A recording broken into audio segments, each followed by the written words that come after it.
Who's starting? I think you start, Gary. Starting? Uh, Waiting for me. I was waiting for you. Okay. Well, I'd like to thank our friends and colleagues from Latin America for organizing this very important meeting on a subject of great importance to the World Academy, and I think we can say to the whole world now. Uh, we live in challenging times. I'm particularly glad that the Latin American group chose the topic that has been chosen for the day about the democratic crisis in the Americas, the regulation of AI, the crisis of multilateralism, and prospects for global integration. I think it's fair to say that these are issues that are on the agenda of concerned thinkers and policymakers all over the world today. This is appropriate for everybody. I think many of you know that for the last 1 year, or at least 1 year more, the World Academy has been focusing on the issue of what's going on in the world now. Uh, we all watch the newspapers. We all see the daily developments in Ukraine or Gaza, the newest advances in AI, the global uh, challenges of the undermining of our global economic trade system, uh, the rising levels of inequality, and so many things.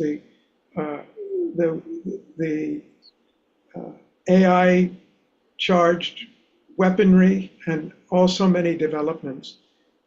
We get so caught up in the media that it's often hard for us to spend the time and focus on what's really going on here and why are things happening so quickly and so intensely and in such an unexpected manner.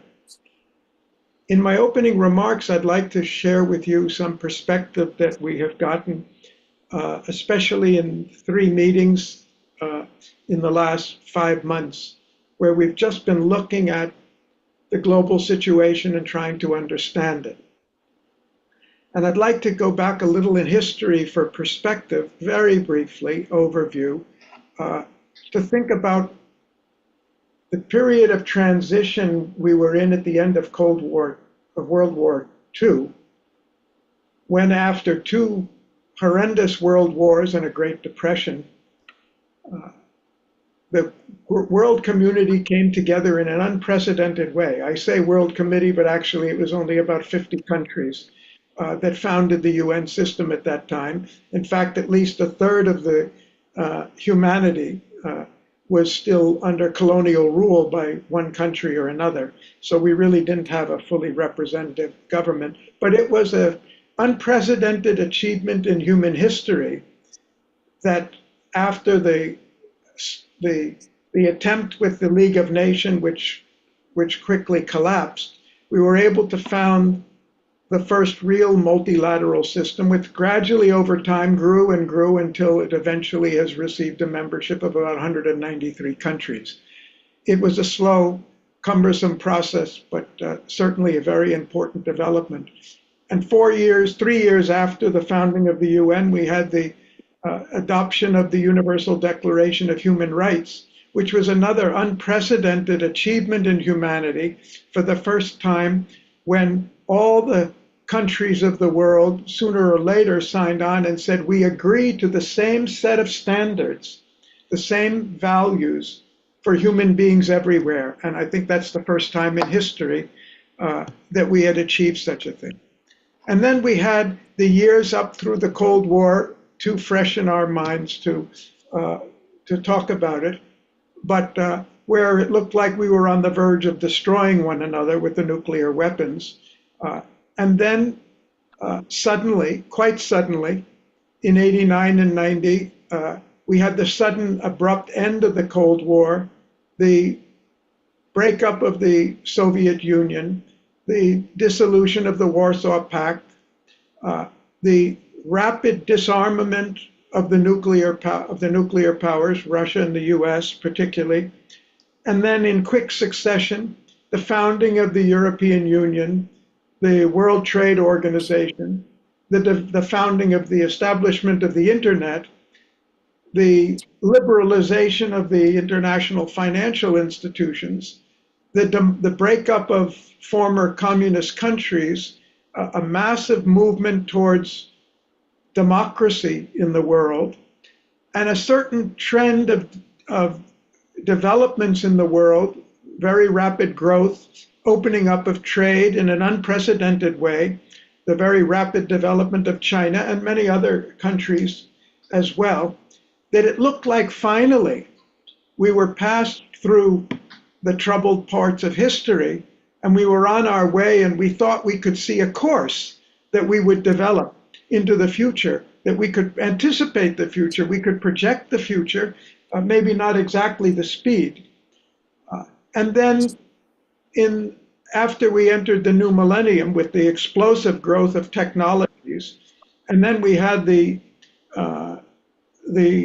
global financial crisis starting in 2008, and things that had looked very colorful and enthusiastic and promising at the turn of the millennium, suddenly the financial crisis, the rising levels of inflation and unemployment, and then the climate problem, which had been around and we've been hearing about it for a long time, but it began to grow in the evidence and the speed of global warming and the degeneration of our environment, that there grew more and more concern. And that takes us to about, in very brief summary, to 2013, when the World Academy was invited by the United Nations office in Geneva to partner with them on a conference which was called The Need for a New Paradigm, Global Challenges and Opportunities. Because it was pretty obvious even then, now about 12 years ago, that the course of action, though it had so many unprecedented promising opportunities to it, the way we were handling it simply wasn't adequate enough. We didn't have the multilateral institutions, we didn't have the policies, we didn't have the programs to handle the speed of social change effectively. And that was quickly followed by the development of the Agenda 2030 that came out in 2015, when 193 countries signed on to 17 Sustainable Development Goals and 169 targets. Again, an unprecedented step in history. Never had the countries of the world not only agreed in some theoretical principle, but in a very concrete way of what we had to do in concert with each other. Because it was clear that we could not solve these problems on our own, one at a time. We could only solve them if we worked together. And the signing of the Agenda 2030, unanimous consensus on it, was really a remarkable point in history where we thought, well, we got past another very great hurdle because we'd never reached something like this before. And the start of the first years of the Agenda 2030 was somewhat encouraging, maybe not up to our expectations, but then suddenly, by the time we reached to 2020, we hit a wall. And that wall had many names behind it. COVID, the COVID pandemic was one. Then the outbreak of war, the invasion of Ukraine. Then the greater signs of the acceleration of climate change. Rising levels of economic inequality. The war in Gaza, and then the sudden outburst of AI. And at the same time, we saw, it's all recent history, so I don't have to describe it to you, but we saw a sudden reversal in the great progress that had been made in democracy after 1990, a retreat from democracy, autocratic policies and activities, even in democratic, leadingly the model democratic countries, a sharp reversal of the idea of multilateral consensus, and of course, U.S. leading the way by withdrawing from Paris and then and WTO and other things, but a general movement away from the progress we'd made over 30, 35 years. To we thought we know where we were going, and now in so many ways things became very disturbed. There's been many ways to describe the situation that we've come to. Many, even in the academy, refer to a polycrisis, a multidimensional crisis, which covers economic, political, social, technological, financial, and certainly environmental factors. We have used a different phraseology for it to say that we're in a period of global turbulence, a global turbulence of unprecedented uncertainty, insecurity, instability, which seems to be shaking all the things we thought were in place and were going in one direction. And we spent a lot of time in the last couple of years trying to understand the roots of that uncertainty and that turbulence, because the challenges we're facing are sitting on a bedrock, a soil of turbulence now. And our conclusion was that unless we address the underlying factors that are causing the global turmoil and disturbance, it's not likely that we'll be able to handle the challenges that we're facing. A good example would be the climate challenge. We needed a consensus on that. We needed a consensus on moving away from fossil fuels and going to renewables. And now we've seen a back shading on those things. So we've been trying to understand what that fertile soil of turbulence is, what has caused it, and how can we try to address it. And I think the topics that we're going to be dealing with in this 3 days on democracy, on artificial intelligence, on multilateralism, are really the right signal points. And in order to address those, it's not going to be enough, I believe, that we touch on the policies and the superficial, obvious solutions that we have, that we should put in place to address them, unless we also can do something to bring down the overall turbulence in society. Very quickly, our conclusions are that though it looks like in many respects we're headed right back to the past, but if you look through history, you see that in periods of very rapid change, relatively rapid change, because there's nothing in history that compares with the kind of speed of change that we're undergoing now. The world has never had the speed of change we've had. The speed in terms of the increasing movement of people all over the world, of communications all over the world, of economic interactions and so forth, and in changes in political situations. And the results of that have led to the fragmentation and polarization of societies, the extremism in positions and all that undermined the stability, the basis of stability on which we were working for some time. And I guess to sum it up very quickly, we see this as a period of unprecedented change where our capacity to adjust to the change doesn't keep up with the speed of development. And that causes more and more stress in the process, and confusion and questioning about whether we're going in the right direction. And a lot of fear and insecurity comes in the way. And there are many examples, but the one that you're going to be talking about, perhaps it's tomorrow, is the artificial intelligence. Unprecedented technological breakthrough with a tremendous potential for increasing productivity, for creating even a global system of affordable education that's never been available up until now. We've got hundreds of millions of people who don't have access to it. An unprecedented capacity for medical breakthroughs, scientific breakthroughs that can improve health all over the world, and at the same time, a big question mark about the artificial general intelligence and the predictions and concerns that sooner or later, and probably sooner is what many say, it's going to run away from us.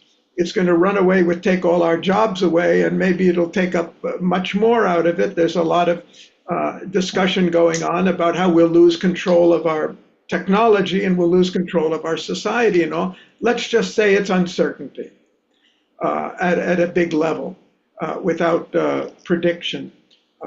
And so a question as I see it, and what I'd like to pose to this group for this very interesting discussion is, how do we develop the leadership that will help us go through this turbulent period? How do we recover our sense of direction and clarity? How do we understand this very challenging experience that the world is going through and have the leadership that can project a vision and a pathway with a sense of confidence? And most importantly, how do we reorient our institutions, which are shaking and looking at going backwards in many ways, moving in the wrong direction? How do we go to the next level of stable institutions that can lead us through this turbulence to another period of transition? And my final comments are, I think that the way I see the issue is, all through history, transitions and turbulence have occurred not because the whole world got together and did it, but because things happened all over the world in their own haphazard way, and people imitated other people and reacted to them in their own defensiveness and all. But that's not going to work now. We need to be able to do this together. We need to be able to develop a global consensus. We need to be able to get a shared global vision. And it's not enough to just go in this haphazard way. We need to be able, for the first time in history, to navigate a conscious transition or a conscious transformation of our society. And we need the institutions to support it. And that's the last item in your list for the third day, is the multilateral system and regional cooperation.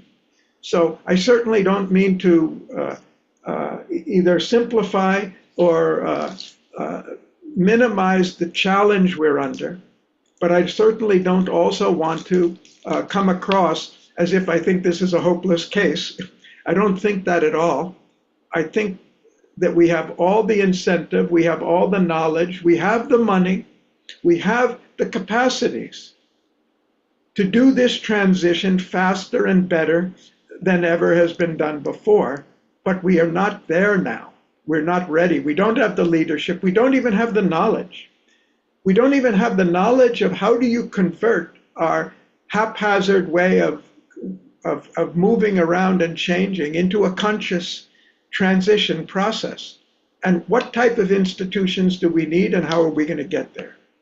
So with that, I very much look forward to your presentations and to learning from the discussions in these 3 days and seeing what we can take back, all of us, to our own work, and so we can learn from this and build our momentum for the work of the coming years. Thank you.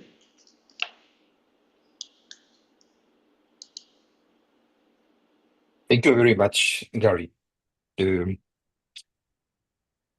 it is very fortunate that we have you to give to us this very, very wide tableau of what has been taking place in the last 50 years or so.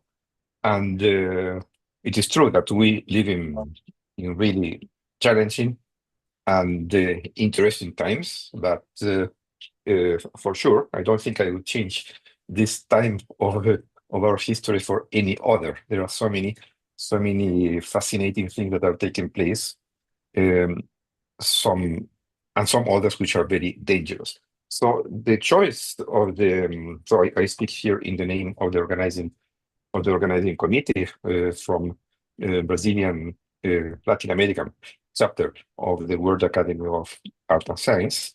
The choice of the theme for this 3-day symposium is, as Gary pointed out, very apt. All these are very current issues. Artificial intelligence in particular is perhaps the one that interests me personally most. You may remember, Gary, we were together at the conference, I think 6 years ago, where I spoke about the promises and the challenges that the existential risk or opportunities that AI would offer to humankind. The paper came from that, and I think that what I wrote in that paper is still very valid today. It's one of the papers I am fond of. So we especially the issue of artificial general intelligence or super intelligence, as it has also been called, is it's very close. Yeah. Most people would say that in the next 5 to 10 years it will be a reality. Other people say it is even sooner. But we will need to deal with that as humans. It's perhaps the greatest challenge that we will be facing as a species. On the other hand, we have the other themes in this conference, which are democracy and the global economy. So democracy. So we all of us believed like 20 years ago that democracy was really increasing, spreading vigorously throughout the world. But we now see that it is it's challenged everywhere. So several of us live in Brazil, and we can see that despite the results of the election that took place about 2 years ago, the threat is still very active, and it is coming not only from outside, but from inside. And that is the case in many countries, of course, in the United States, and in many European countries where anti-democratic authoritarian forces are moving forward.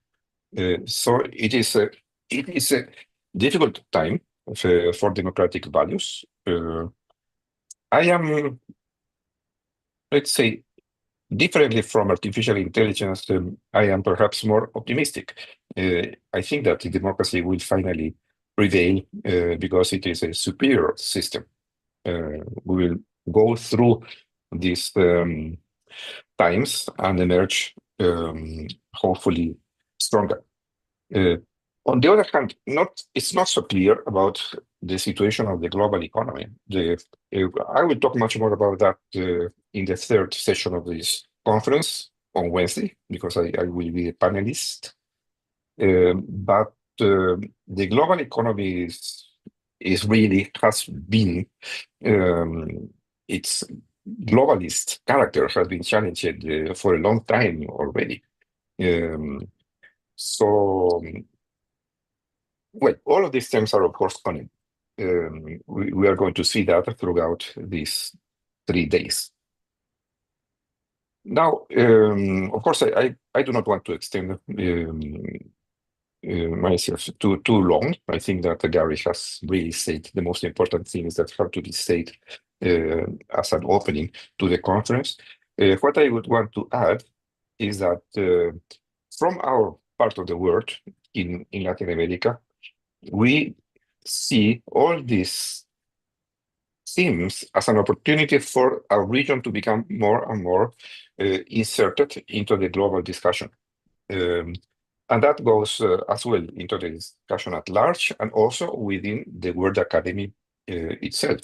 We really look forward to becoming more active in discussions within the Academy and to take a more significant part in its activities in the future. And with that, let me welcome you all to this short conference. Thank you very much.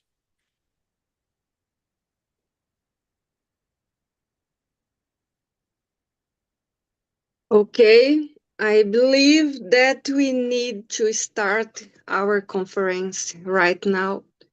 By the way, my name is Daniele Sanji. I will moderate this section. Everybody, welcome. I believe that Professor Saulo Casalho will be our first speaker. Thank you very much. Thank you, and welcome and good evening, good morning, good afternoon of all. We are joining people all around the world, and it was very. We have a lot of happiness to stay here after the dream to make the third Latin America seminar after a dinner table where the organizing committee was present, and we believed that we could have this initiative to discuss so many relevant themes, following the general lines that Gary already spoke to us. Let's go ahead. We have 6 people. I will share a PowerPoint presentation, and I would like to discuss democratic crisis in the Americas. Can you see my PowerPoint? See. Yes. Yes. Yes. So let's go ahead. I'm a professor at the Federal University of Bahia, a law professor. I'm federal judge also, and I am a WAAS fellow and a member of the board of trustees. And I would like to remember January 6th, 21, Trump Save America March. Be there, we will be wild. You have to show strength, and you have to be strong. We will stop the steal. You will have an illegitimate president. These are facts that you won't hear from the fake news media. It's all part of the suppression effort. They don't want to talk about it. They don't want to talk about it. We fight like hell, and if you don't fight like hell, you are not going to have a country anymore. Take back our country. Trump's words. And we experienced a very similar thing in Brazil some month later with the invasion of the Congress, invasion of the Supreme Court building and the presidential palace also, January 8th, 2023, after loss of the 2022 elections by Bolsonaro. We experienced this kind of thing in Brazil, very similar. And we experienced a coup of state attempt, a call for military intervention, an intention of a forced removal of members of the Supreme Court, and even murder of political opponents here in Brazil. And after this kind of thing, the judiciary, the Supreme Court declared Bolsonaro's ineligibility until 2030 for attacks on electronic voting machines and the electoral system, and risk of criminal conviction for anti-democratic acts. And what happened after this? And why it happened? Well, I put in this slide that the human relationship is mediated by social media. We have nowadays about 4.5 billion people using social media constantly. WhatsApp has 2 billion users in the world. In Brazil, 93%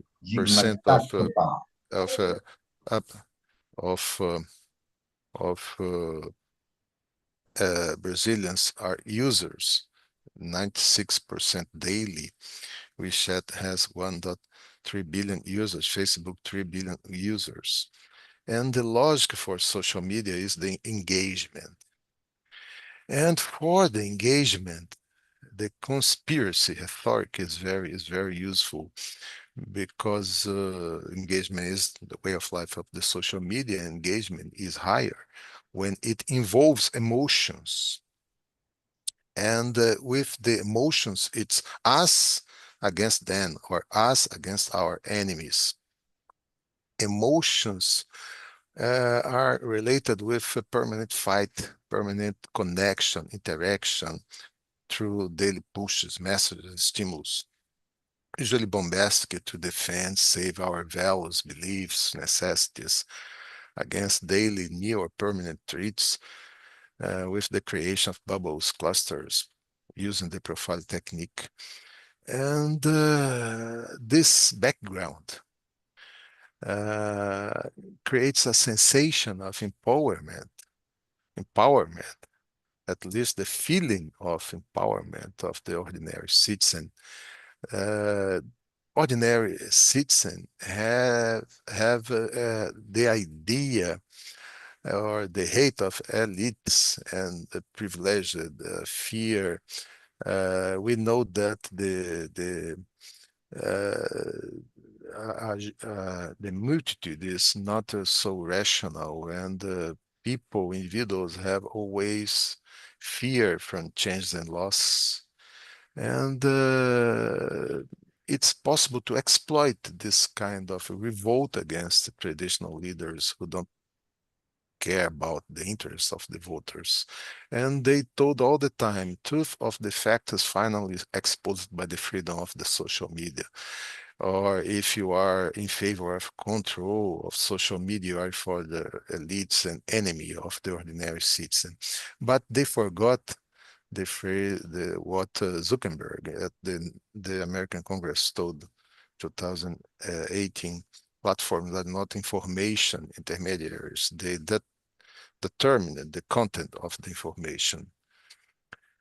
And with this kind of background, voters, we can feel that, we can realize that voters have loss aversion. It's a human heuristic. Those who defend the maintenance of desired values will be accepted as leader. So we will see with the idea of to mobilize emotions, the rhetoric of defense of traditional values, family, property, homeland, God, religion, you lose it, you lose it. So those who subvert traditional family values will be seen as enemies. Who defends traditional values are the true patriots. It's a game, argumentative game of association, dissociation. Here in Brazil, in Brasilia, the figure of the patriots with the national flag adhesion, even the political leaders trying to use the national flag here in Brazil. And what happened after the invasion? After the invasion, there was an investigation.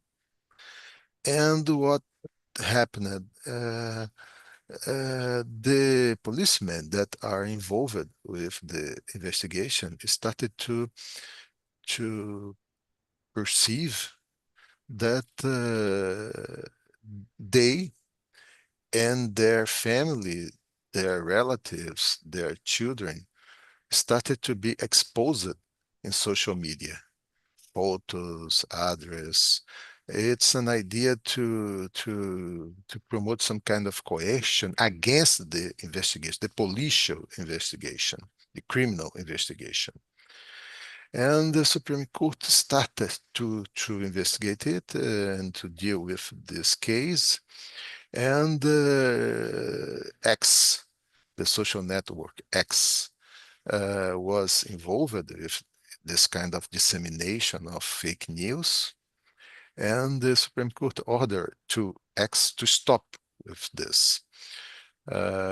Identify, block the channels, profiles, accounts, related with this kind of fake news dissemination, and X didn't agree with that. No accomplishment. There was another re-notification. Fine was increased, but X remained with the same idea that will not obey the Supreme Court order. If you see this picture, is a manifestation of Elon Musk in X. One day, Alexander de Moraes was the justice of our Supreme Court in charge of the case. And he, from the position of prosecutor, he was prosecuted. Elon Musk put him after the bars of a jail. The picture of you in prison will be real, marking my words. It's a menace, right? And this fight between X and the Brazilian Supreme Court started. And the Supreme Court told that the illicit conduct of Elon Musk and ex-Brazil Internet continues. So we will put a fine higher, 80 million reais. In the Brazilian law, established that alongside freedom of expression, there will be the necessity to respect human rights and the protection of privacy. There is civil liability of internet application providers for damages resulting from content generated by third parties.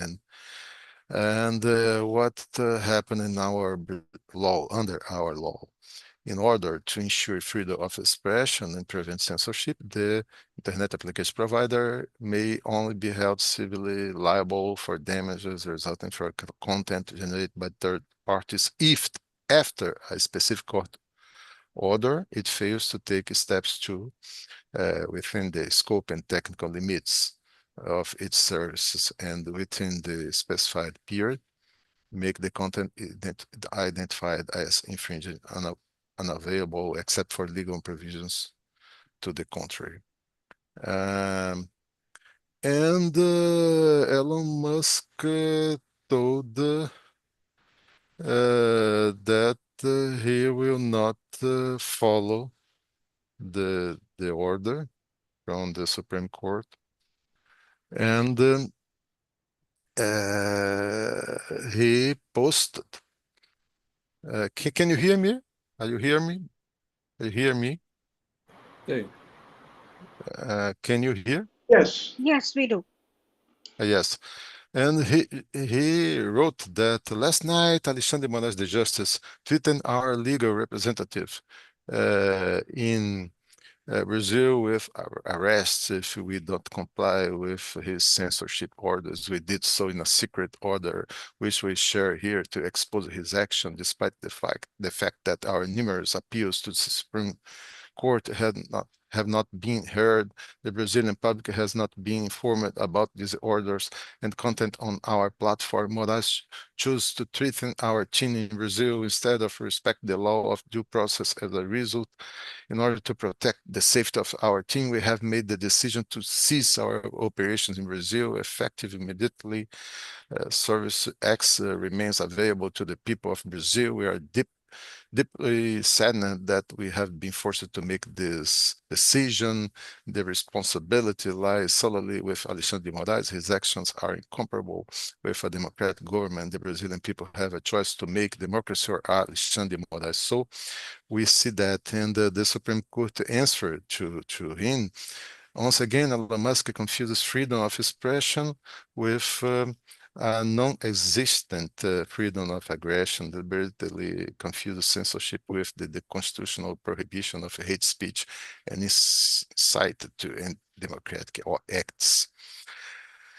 So it's a fake news circulated faster than real news, true news. There are some. This is a part of decision of our Supreme Court, and this is the Supreme Court put that it's a very diffused problem.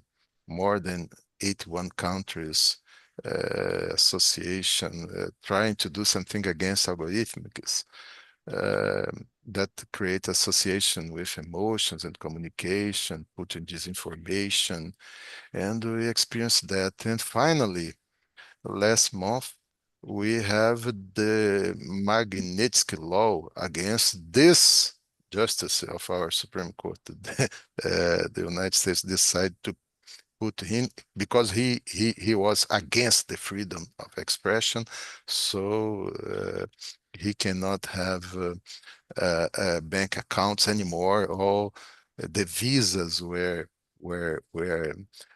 finished from he and his relatives. Other justice, Brazilian justices are under menace also. It's the situation nowadays in Brazil. My last slide. Democracy must be tolerant with the intolerant. It's a tolerance paradox. We have the freedom of expression, is more or less the procedimental democracy, and the others human rights, the material democracy. Loewenstein, 1930, told about the militant democracy as a matter of principle. And we are nowadays in this moment where we don't know if we have the totalitarian democracy or unreal democracy. Thank you. And I would like to just to share some thoughts about the democratic crisis in the Americas, starting with my country, Brazil. Thank you very much by your attention. Thank you. Thank you very much, Professor Saulo. Daniel. Let me say something. Daniel.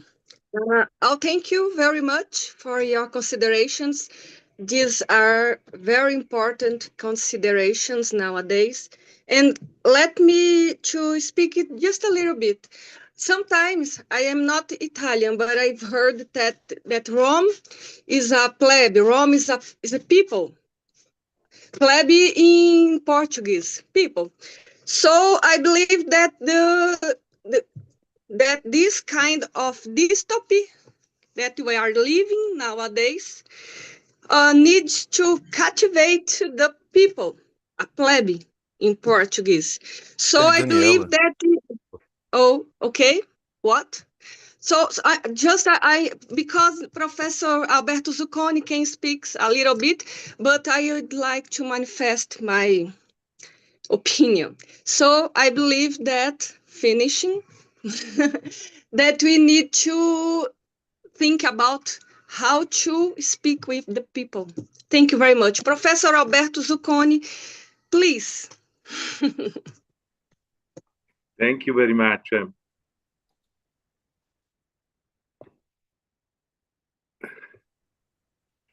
Okay, do you see my slides? Yes, we do. Yes, we can see it. Yes. Very quickly.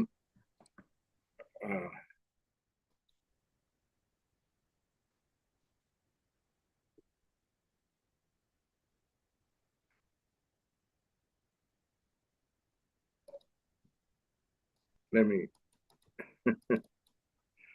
Okay.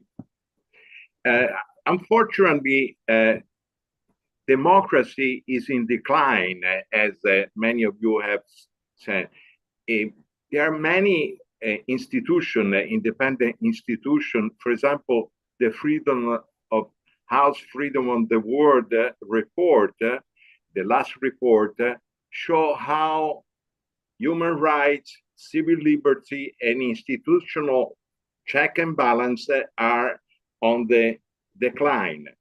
This is the sad situation that we are witnessing today. For example, the score in the Americas dropped from 80 to 65. And the global score even dropped worse than that, 61 to 45.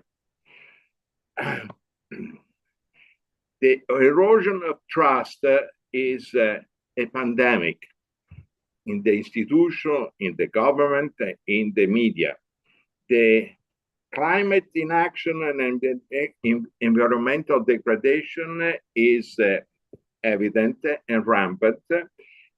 Food insecurity and social inequality on the rise, and the failures of defending and promoting human rights and even sovereignty of countries, national borders. So you can see the graphic here is, really significant decline. In the States, in the United States, I'm not going to spend so many words. Already Saulo showed it dramatically, but the score of democracy dropped from 2010 to 2024, which is the last report, considerably, from 94 to 83. And the polarization, the Capitol riot, the disinformation. So the United States is barely in the free country, but with the significant declining of trust and stability.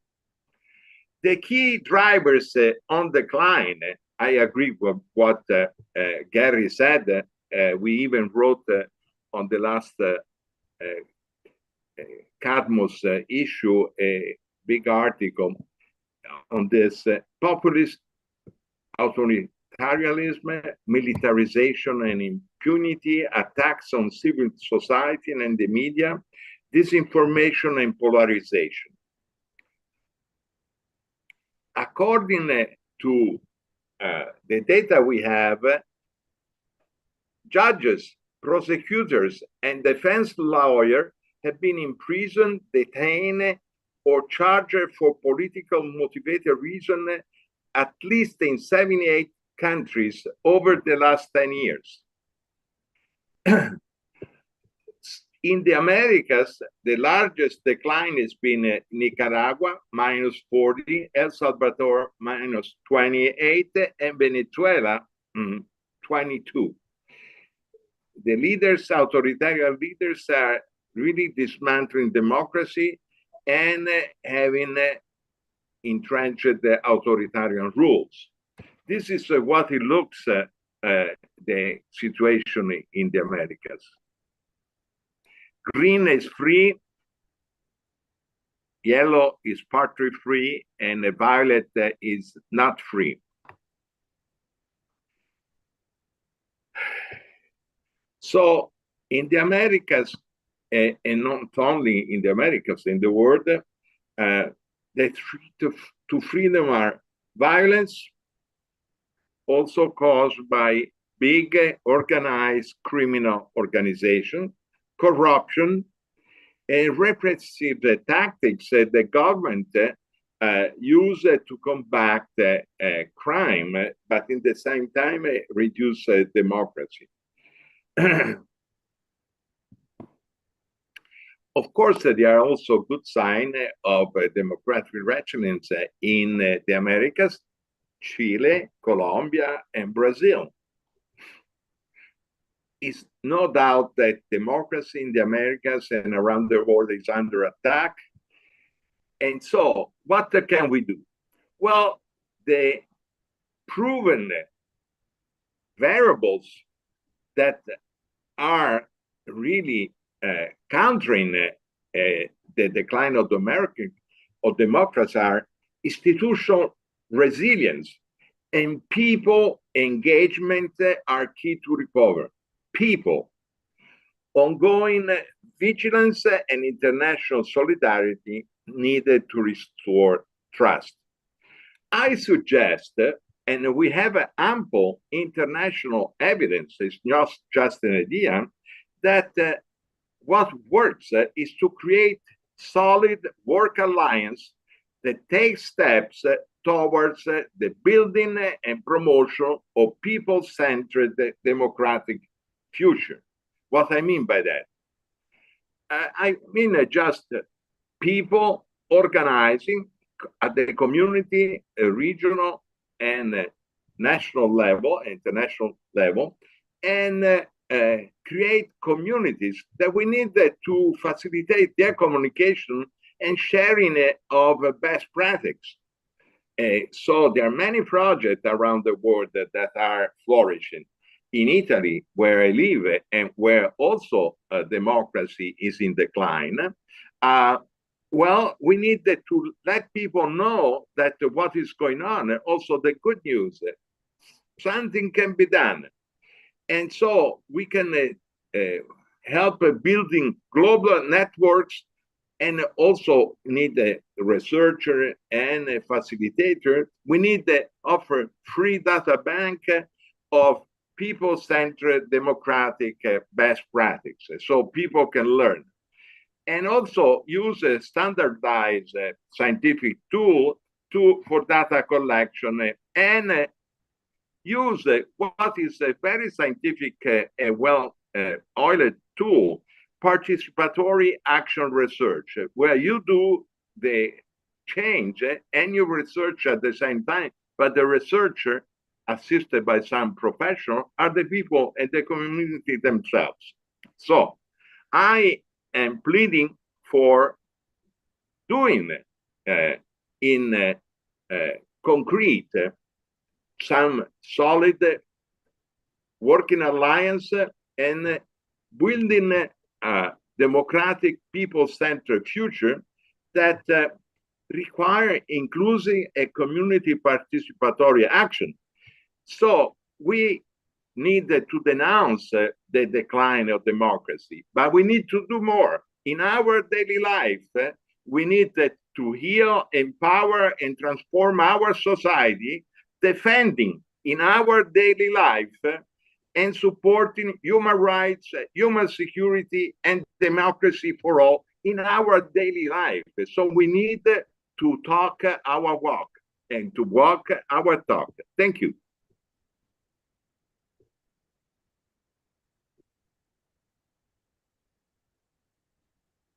Sorry. Oh, sorry, dear colleagues. I got confused with the Zoom. Thank you, Professor Zucconi. I believe that your suggestions of effective actions in micro and macro levels are very important to effectively in our societies to motivate the people. Plebe in Portuguese. Rome is the people. Thank you very much. So let's get with the Manuelita Hermes, our professor here in Brazil. Thank you very much.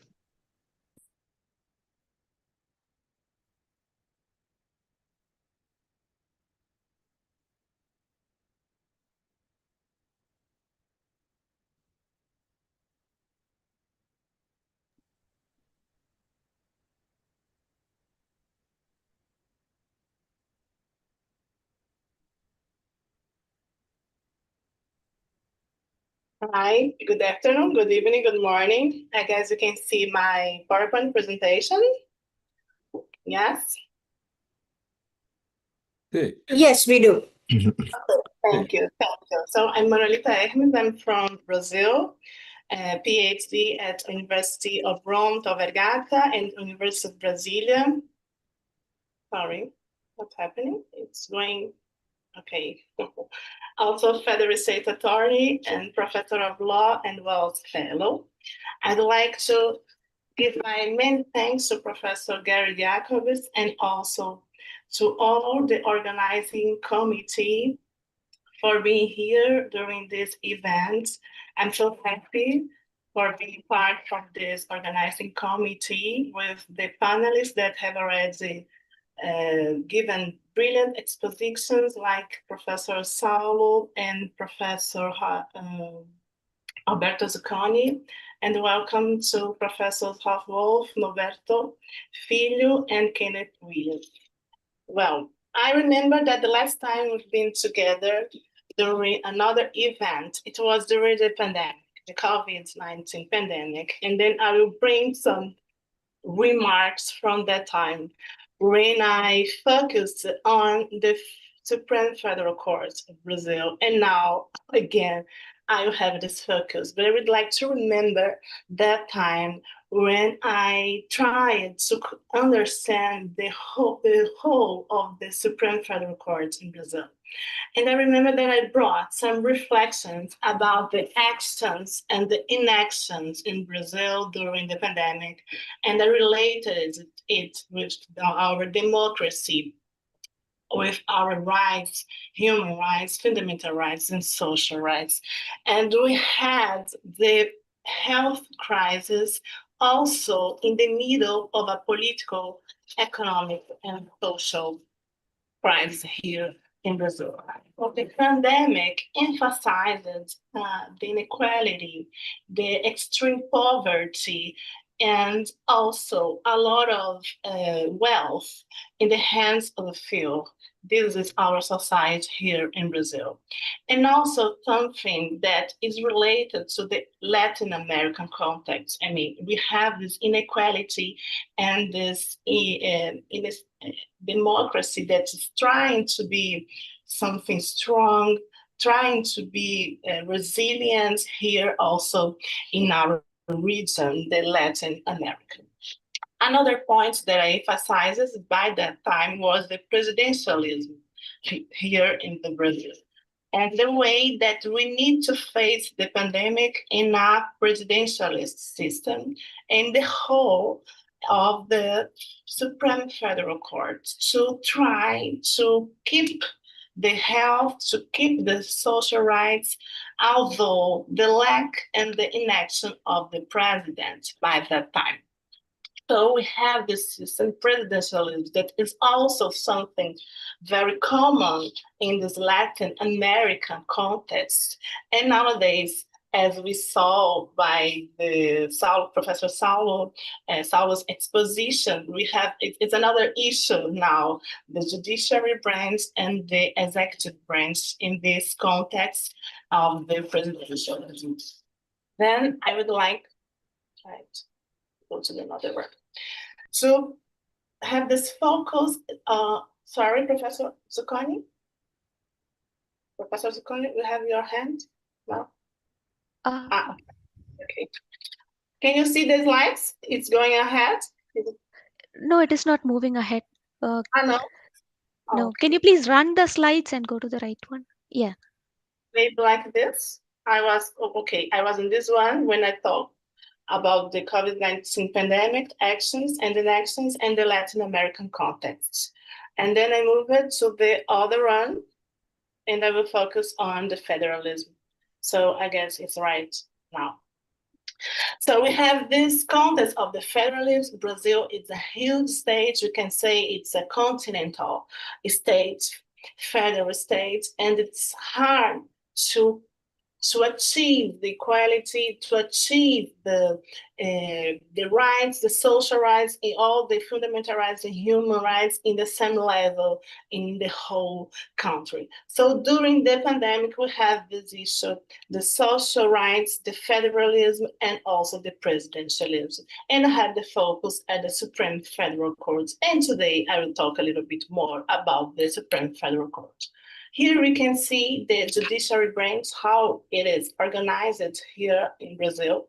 So the Supreme Federal Court and all the other courts, the low levels, since the judge, the first degree, we can say like this, to go to the upper courts, that is the Supreme Federal Court.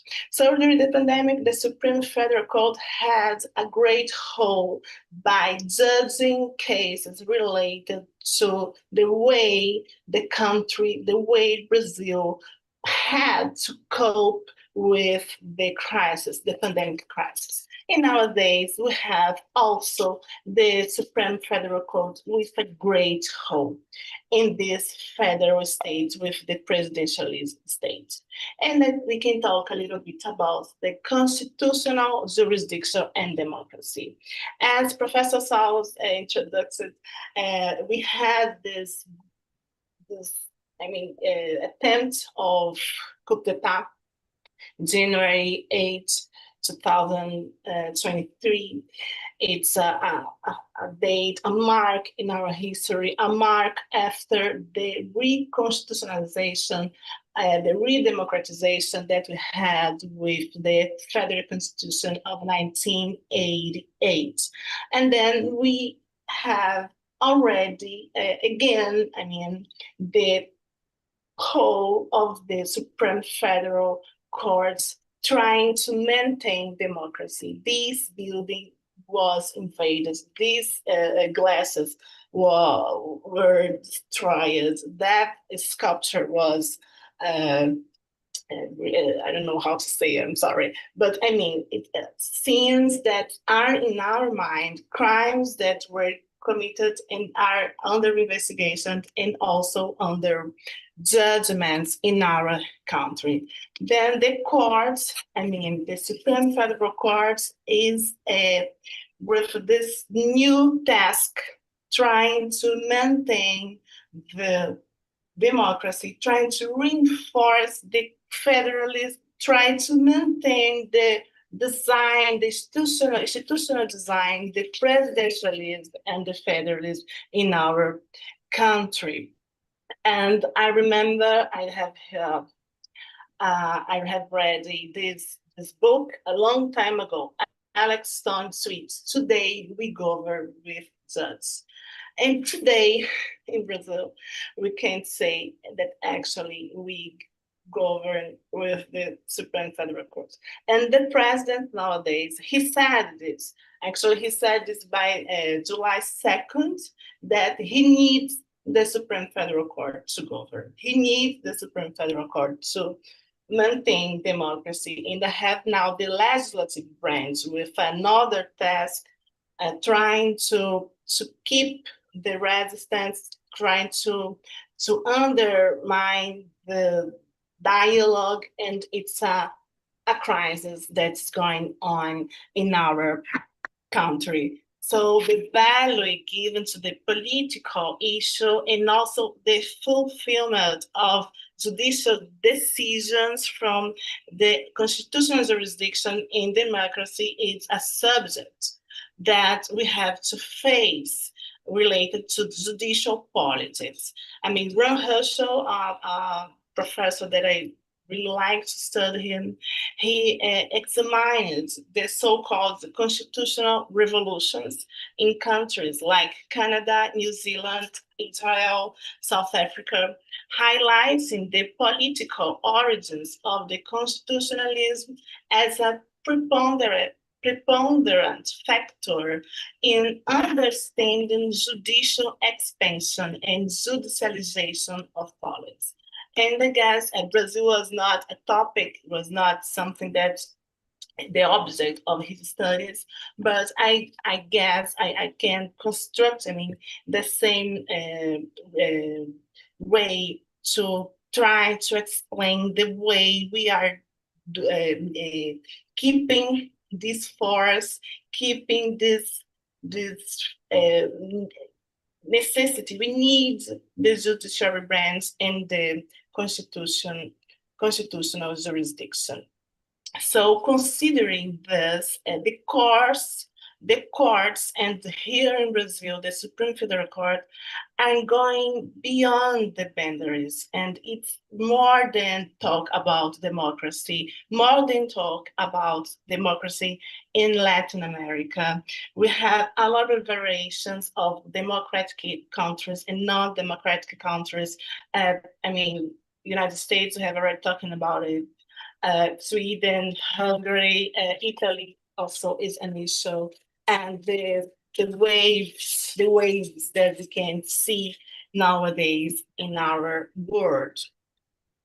And I would like to just mention now, so I was talking about the world. I mean, this is an issue in Brazil, there's an issue in Latin America, but we can also find other countries facing something related to it. But just to finish the Brazilian context, I'd like to emphasize that this difficulty of dialogue between the executive branch and judiciary branch that was related to the other exposition of Professor Salles, for example. And now we have the legislative branch. I mean, it's something that we face from the beginning. I mean, in the last century, in the 18th century, we had this case, the Municipal Council of the Federal District, and this habeas corpus, and the Federal Supreme Court ruled, and the ancient president, the former president, Hermes da Fonseca, he just said that he would not consider the decision by the Federal Supreme Court because of the invasion of the attributions. I mean, these limits between the politics and the judicial issue and the role of the Supreme Federal Court, this debate is present in our country a long time ago. So it's something that if we look behind, if we understand our history, we can pick a lot of cases along the time. And then I would like just to take this picture of the past because it was related precisely to a president, Hermes da Fonseca. And then going to our moments, to our days, I would like to emphasize this moment post-January 8th. So the militants, the vigilant democracy, the whole of the judiciary in this militant and vigilant democracy, with this democracy that's not so mature, it's something that we have to take care of days during the whole day. And so we have to this environment also with social media, with artificial intelligence, this lawless land. And we had last month, July or June, I don't remember exactly, another decision for the Supreme Federal Court related to the freedom of expression, related to the social media, and this is also an issue nowadays here, and it's part of the attempt to maintain democracy in all the space, virtual or not, and to future. So I'm going to the end already. I'd like to just think about the future, our future, I mean, Brazil, but also looking at another country that, I mean, maybe the context that led to this moment in this other country may have some similarities with our country nowadays, the context nowadays. And I'm talking about Mexico. So when I talk to Brazil, I'm talking about constitutional jurisdiction, democracy, judiciary branch, and we have the Mexico example now with the reform, that the amendment of the Constitution and the completely different design of the judiciary. So we have a new model in our context, and it was designed after the judiciary branch and la Suprema Corte de la Nación, after a moment of decisions that had an impact at the executive branch, that had an impact at the legislative branch. And for some scholars, this amendment of the Mexican Constitution is a kind of revenge. It's a kind of way to tell to the judiciary branch that it may be more democratic, but at the same time is something that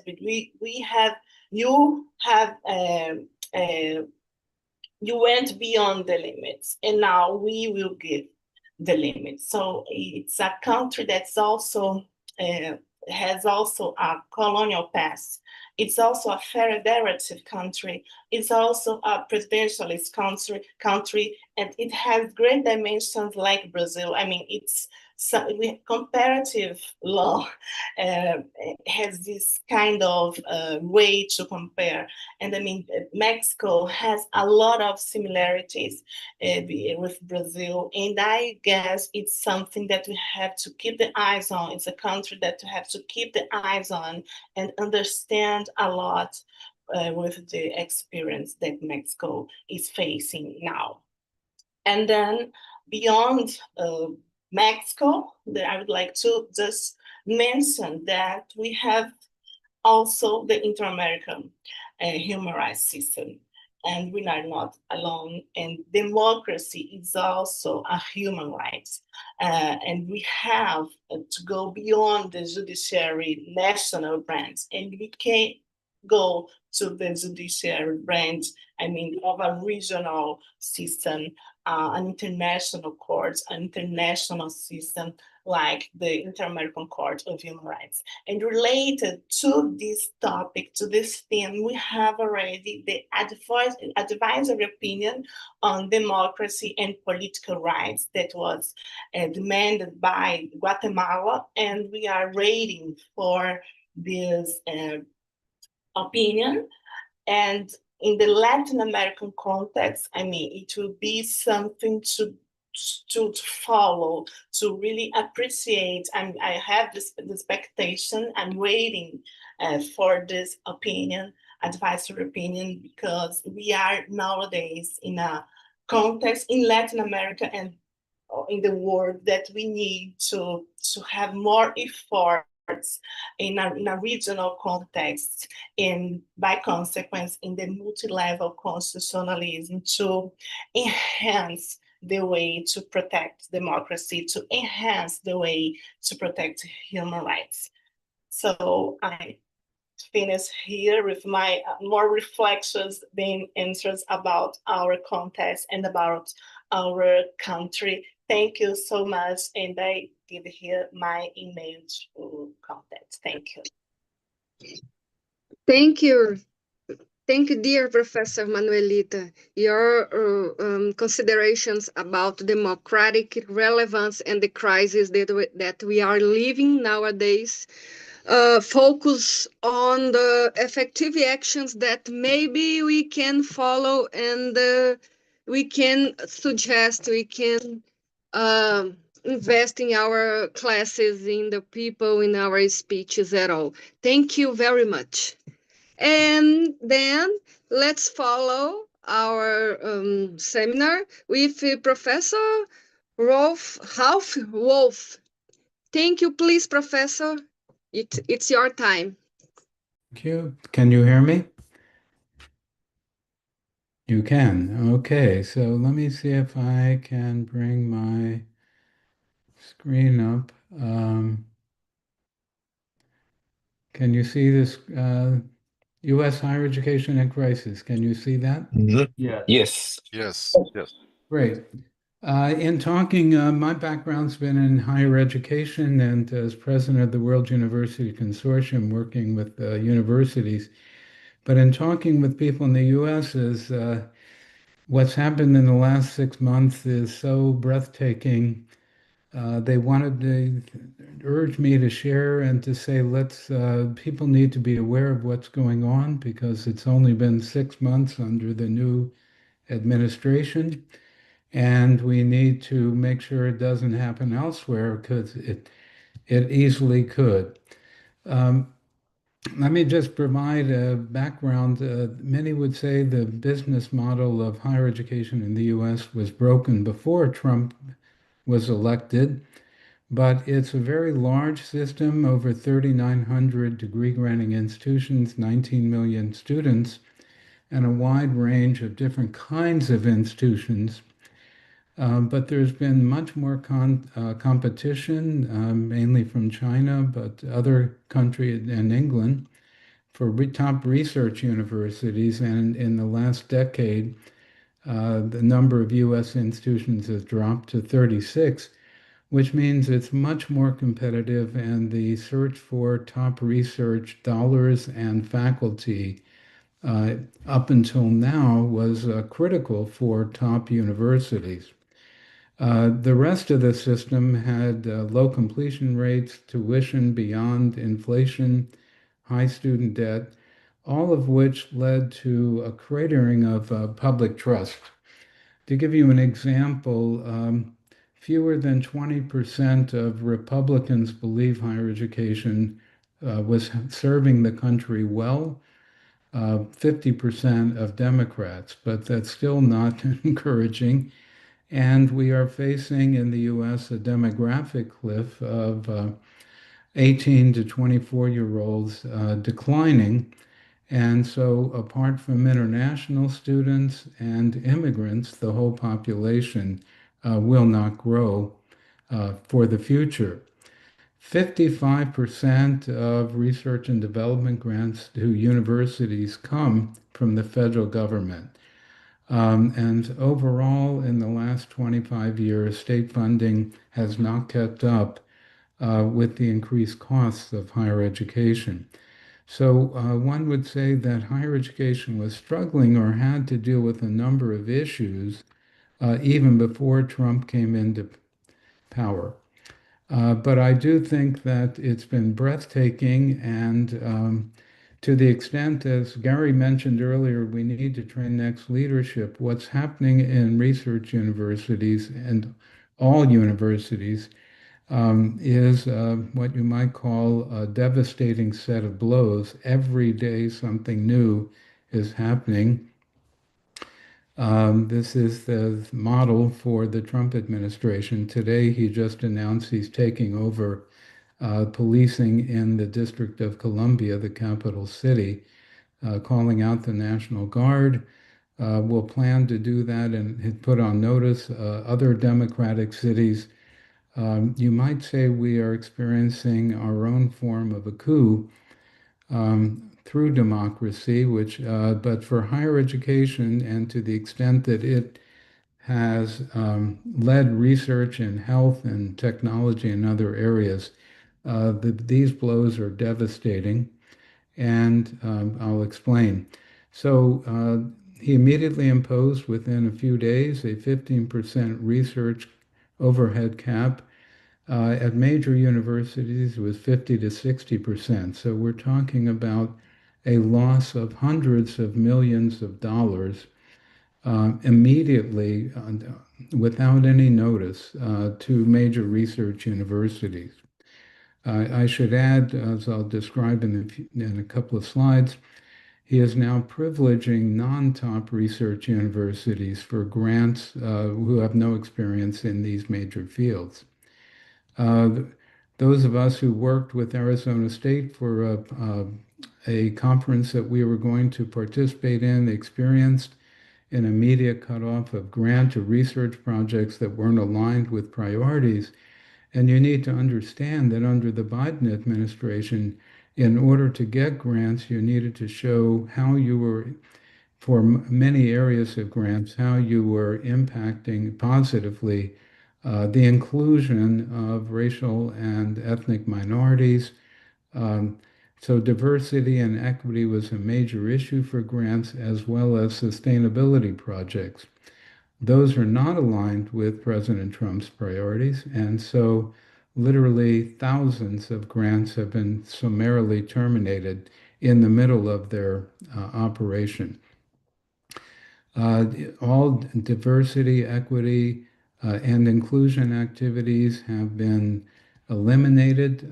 2 weeks notice, even though this had been a standing policy for 20 years. 2 weeks notice to comply to eliminate all diversity DEI offices. I'll go into more detail.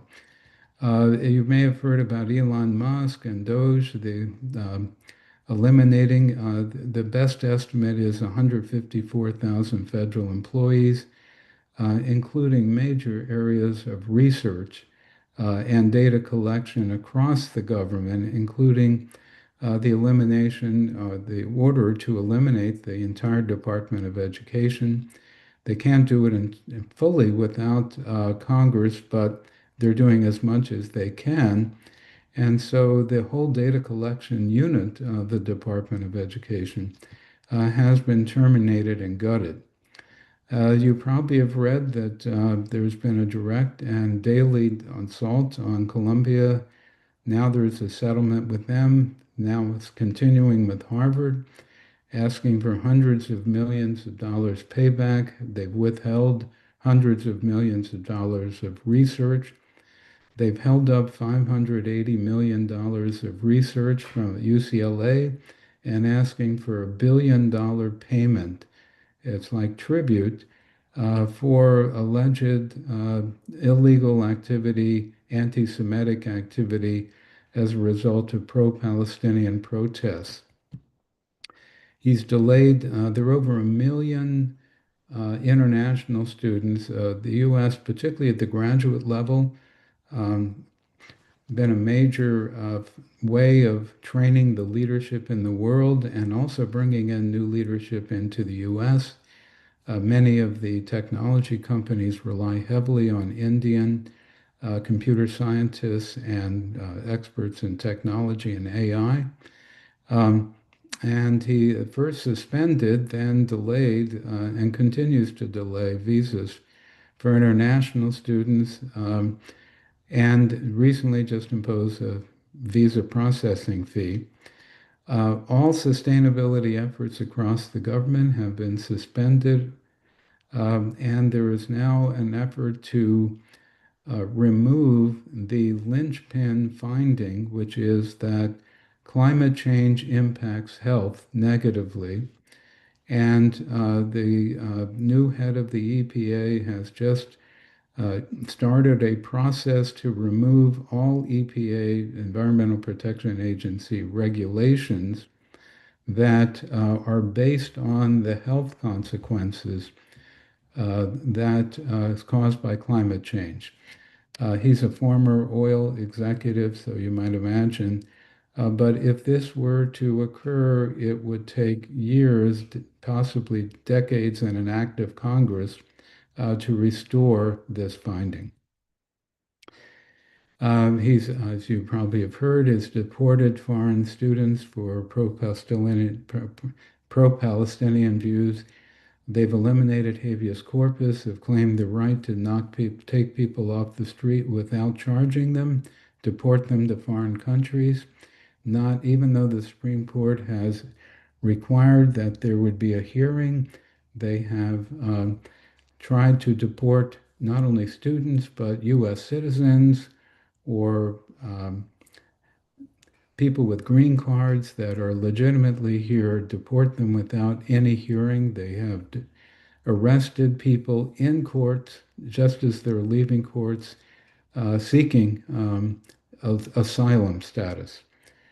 They've settled, well, I'll explain about the Columbia settlement. There's the big, beautiful bill that just got passed by Congress that transfers wealth to the top 1% and will take 11 million people off of Medicare and health support. They've capped loan support for graduate programs at 100,000. Most programs are well beyond that. So it will have a substantial impact on graduate and professional programs. They've increased the endowment tax as a way of going after these top research universities, which would be a $4 billion charge for Harvard. It goes on and on. If you would say every day there is something new that's stunning the leadership of all universities. He's issued an executive order that requires all admissions data now to be reviewed by, we're not clear who, the Department of Education, since it's being gutted, but to make sure that race and gender is not used to privilege enrollment. Political appointees will need to review and approve all grants, unheard of before. It used to be peer review process. He's outlawed transgender women and women's sports or men in women's sports, bathrooms, and the like. The settlement, just wanted to say that Colombia's agreed. I wanted to just say this is kind of frightening, if you will, but Colombia agreed to this, that agreed to pay 200 million over 3 years to settle a civil rights investigation that claimed that the pro-Palestinian encampments at Colombia uh, were illegal and led to anti-Semitic behavior against Jewish students and staff. There undoubtedly were problems, but the overextension, or if you will, the overreach is breathtaking. That the total payback is 220 million that enabled them to restore 400 million in grants. But this is, if you will, bribery and corruption.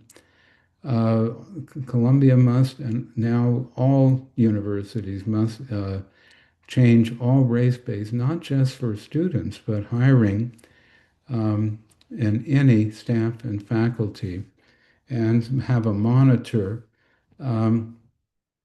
If you can imagine, even though the Supreme Court outlawed race, they would use zip codes where there were high schools in poverty areas to privilege students who might not have had opportunities, or diversity narrative statements and admissions. All of that's being outlawed. They were required by this settlement to reduce their reliance on international students. Over 50% of the graduate students at Columbia are international students. And that you can imagine they have to now vet international applicants. Why do you want to study in the U.S. and report and be agents of the federal government to report any disciplinary actions to the federal government? They have to appoint new faculty in Jewish and Israel studies and review Middle Eastern studies, which are primarily focused on Middle Eastern and Arab countries. Ban mass protests, I could go on and on. Independent monitor, that actually, if Colombia doesn't resolve, there will be an independent monitor that could force compliance. I would just say this is just the beginning. Every day there is something new. You can imagine the financial shock that this creates. Already many institutions are canceling or downsizing major research projects around cancer, particularly in the health area. One of the largest areas of research funding is for cancer research, and new technology, use of technology in research. In any event, as I said, that this shift in the research capacity, there is no other source because they are going after foundations in the same way. There is tremendous uncertainty what will happen next, but also what will be found illegal. For example, all admissions and hiring has to be on merit. What does that mean in this new world? There is a requirement of viewpoint diversity. What does that mean? You can imagine there's fear all across the actually all across the U.S. And there is a tremendous shift in funding away from medical research, away from anything that will be gender-based or look at differential outcomes for different cultural groups, to defense spending, and some for AI, but mainly the AI spending is actually coming from the technology companies. There's been tremendous suppression of speech. You're not allowed to use the term climate change, anything coming out of the government. And as I said, they've already started to withdraw from most federal regulations and are opening up oil and gas exploration in many protected areas. What's happening is many research scientists are now either trying to move or some have already moved. There will be express limitation on foreign students particularly from China and Muslim countries. He's banned all visas from, I believe, 7 Muslim countries. Like I mentioned earlier, it's hard to say that we are a nation ruled a rule of law. One of in the exchange earlier was, what does democracy mean? I would say that part of democracy is that we are governed by laws, not by corruption and personal whims. We are seeing the reverse of that in the U.S. now. 16 straight Supreme Court decisions, most of which have no findings, just supporting the Trump administration without any explanation. And we've seen personal revenge actions against law firms, against foundations, against individuals, removing even the security clearance of former Presidents Obama, Biden, and even Republican George Bush. And they're now investigating not only President Obama for 2016 supposed Russian involvement in the election, but everyone involved in the January 6th prosecution, Jack Smith and others. As you can imagine, this is overwhelming the higher education community. No one has been able to figure out a response yet, and right now there's chaos and there is uncertainty, there is fear, there is trying to figure out, do you negotiate, do you fight? Harvard has been suing. UCLA with a $1 billion threat against it. The governor of California is weighing in, but we haven't even really, I've been reading about the people who are leading this. They have in their quiver more actions to take, and they have just begun. It's a pretty frightening, I mean, that you can know, it's a question whether gender studies, area studies, will be allowed to continue. They're trying to control curriculum through the administration of DEI. If you can believe that the very term cultural competence has the potential of being outlawed under a new legal opinion issued by the Department of Justice if used in a way to privilege one group over another. Let me just say that we're in the early stage of there are 3.5 years left of this administration. So there is tremendous, you might imagine, tremendous concern about what this will mean about the role, not just the role of U.S. higher education, but it's now being used to go to K-12 education, which is being privatized, but also the inability to focus on diversity, where most of the school districts in every major city in the U.S. is majority minority. And so they have withheld billions of dollars of funding for the K-12 schools as well as higher education. So it's a major transformation. I could say every government agency is experiencing these kind of whipsaw changes. When we talk about democracy, one of the challenges is Trump was voted in. This is Project 2025 being implemented. It was public, it was known. While he disowned it, those of us who knew the people of the Heritage Foundation who wrote it are now leading the government. We're in for a very rough ride ahead. And I will say that there is no clear pathway that people have found yet. We're all looking for how do we address this tremendous assault on democracy, on democratic principles, and on the rule of law.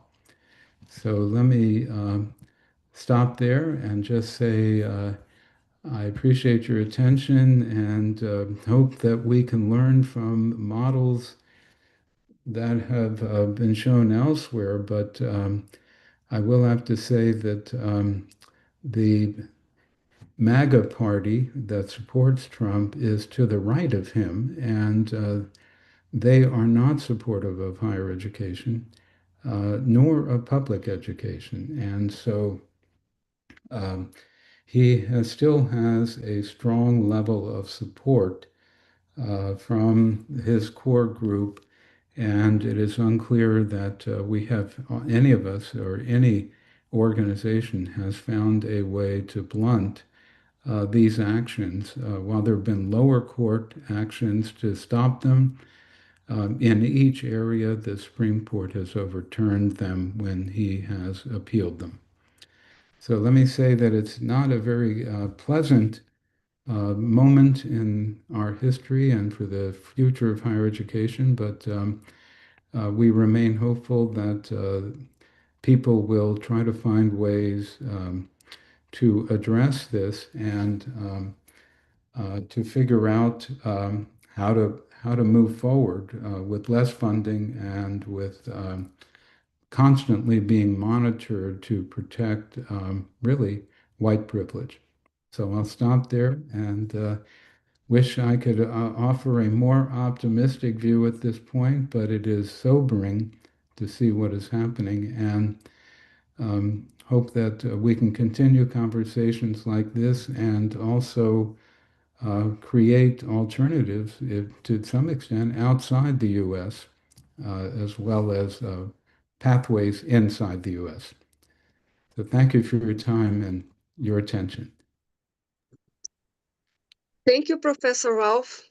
And your considerations are beyond the higher education. I believe that this kind of leadership, the objective of this kind of leadership is to destroy the democratic and education and to contamine the rest of Americas together with this family of sociopaths, Bolsonaro's sociopaths family that are going with them and the other kind of vested interests. So the higher education is the top, but the education at all could be destroyed with this kind of sociopathic point of view and feelings. Thank you very much.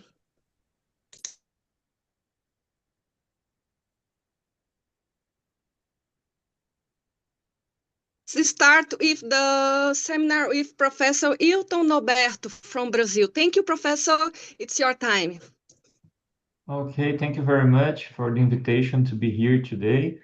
I heard my colleagues talking about important themes as the U.S.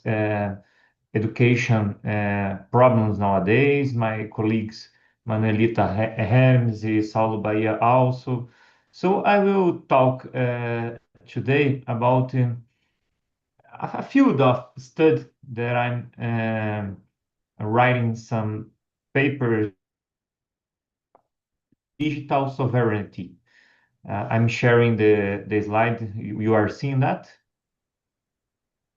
Yes, thank you very much, Manuelita. So, of course, the one important theme in public law and public discussions are sovereignty. And democracy nowadays has a huge impact about digital technology. We are talking, for example, of social media, but also with another kind of technology as artificial intelligence. So, of course, sovereignty is it's a traditional theme in public law, constitutional law. But in this field, what we are trying to discuss, scholars and professors all around the world, is the idea that we have to use a state sovereignty, a popular sovereignty, to deal rightly about the problems in constitutional democracy. So let me pass here. Okay. So first, we have a research agenda about how can we act national, in regional, and in a world acts and activities. Of course, the theme of democracy, the discussions about technologies are a world discussion, but it's very difficult to build some consensus about important things. Of course, we as professors, as researchers, and the international community in somehow are trying to build some consensus. But we see that is very difficult because in many nations we have a lot of polarity, and we have a lot of extremism that is difficult to build something together in the state, national state agenda. It's difficult, very difficult to build something to in regional discussions. Professor Manuelita, for example, point out the International American Court and the discussions about democracy. But we know, unfortunately, important countries in our region, American region, deal with not much stronger efforts with the American human rights system. So it's a difficult, and of course, and the world discussion is very complicated issues. But digital sovereignty as an important research agenda points out that in somehow some regions and some countries are trying to deal with the power, the state power, the popular power, in a way that try to promote rule of law, try to promote civil rights, fundamental rights, rethinking, reanalyzing old important civil liberties as freedom of speech or academic freedom. Professor Ralph Wolf explained the problem we have in US today about academic freedom. So how we deal with academic freedom in these days that we have important technology, but we have also an difficult communication with the society, with some important part of people about ideas, about science formulations. So in some way, this research agenda try to rethink important fundamental rights, try to rethink the functions and the way that they design the institutions in national, in regional, and world activities. We see this the use of digital sovereignty with some in many European Union documents, important European documents, and we see also nowadays the discussions in Brazil and in other countries. So. Of course, rethinking sovereignty is an idea we see in the literature when we are dealing with constitutional law. For example, Peter Heberle, an important German professor, discussed from many years ago the importance of to review, for example, the concept of sovereignty and how we can somehow rethink this concept. And of course, to think about the idea of people and idea of territory. We know, for example, when President Trump writes something in his social media, this has a huge impact in seconds and all around the world. So the way that the power of, for example, an important country, United States, with the use of social media can do in all around the world. And for example, for us in Brazil, that we are dealing with some difficult problems about the way that the actual United States federal administration are seeing the role of Supreme Court of Brazil that is doing an important job, a good job to maintain democracy, to preserve rule of law. So the way that power of one country, for example, can do with the use of digital technology impacting the sovereignty of other countries and the institutions of other countries in seconds. And this is something we have to think and study. Professor Gary Jacobs, in his open session, was thinking about what we can do together, what we can do in the world perspective, not some local perspective. And I think we as professors, we as academics, we have to think and we have to build theories and analyze the problems and focus nowadays more in the what we can unite, what we can do together with the core elements of the exercise of power in a rule of law states. So, of course, in this discussion of digital sovereignty, we see a lot of interest, economic interests about important companies, United States and China, that we call big techs in some way.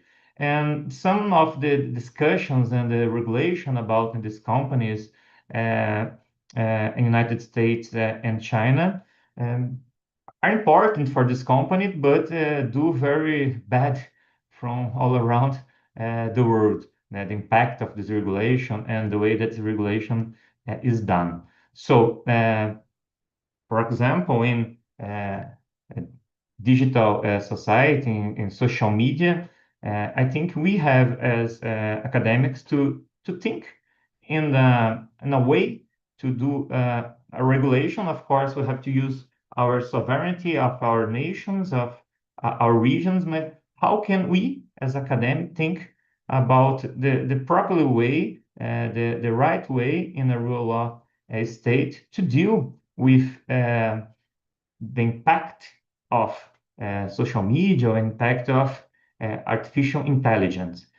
Of course, this is difficult. We have to discuss a lot with the colleagues and the academics, and of course the civil society, and with all the actors that are involved. But I think it's important agenda that we have to deal with that.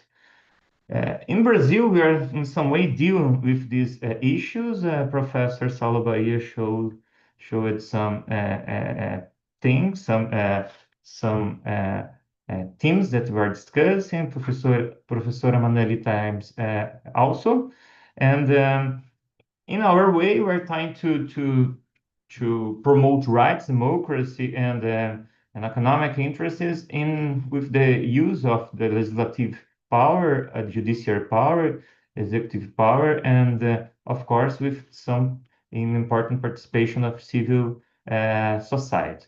For example, let me go ahead. We are dealing with important discussions in Federal Senate and also in Chamber of Deputies about some views about the accountability of internet in the way that we can promote an important discussion, but without some problems we see in the use of social media.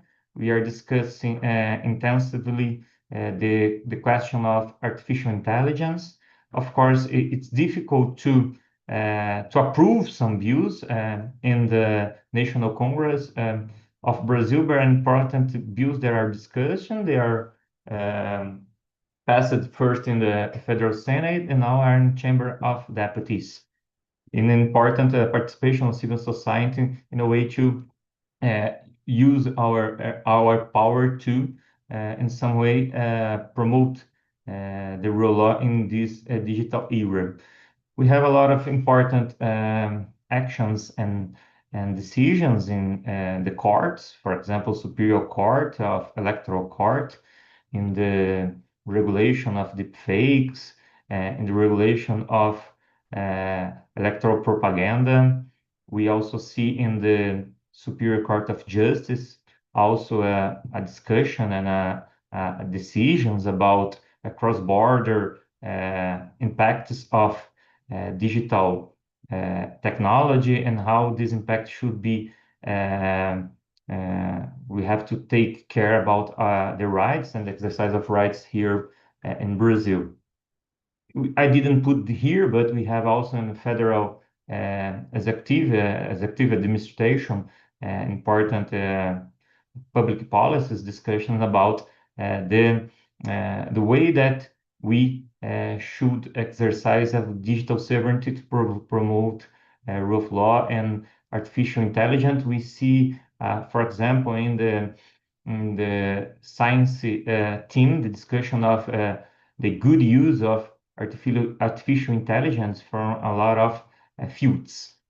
So conclusions, I really think that we as academics should think and analyze a lot the question of how we use the power or how should be used the power of state and popular power to promote a rule of law, to promote rights, to promote popular communication in this digital era. So thank you very much.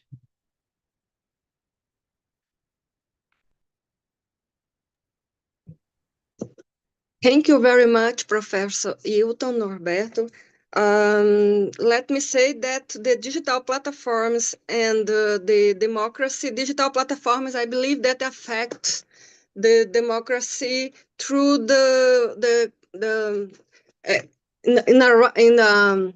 strictly affect the democracy through many ways, like webs, dark webs, cultural ways, and so on. So to discuss and to regulate the digital platforms, and for sure, it's very important to democratics.